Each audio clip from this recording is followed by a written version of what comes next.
Hello, in this video I want to show you how to fix the problem when you have stable internet connection, but you cannot find any games on your Google Play Store in the NOKIA XR21.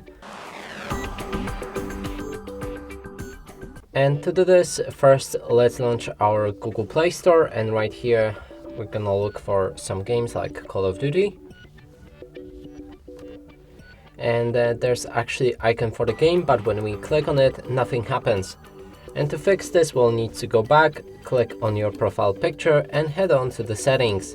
Enter family, go for parental controls, and right here you can either deactivate parental controls entirely or switch to apps and games, insert the PIN code, click on OK and increase PG to at least 16.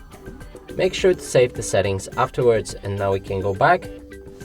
Look for the game again, and it's right here and we can install it. And that's it for this video. Hope you like it. Please consider subscribing to our channel, leave a like and a comment below.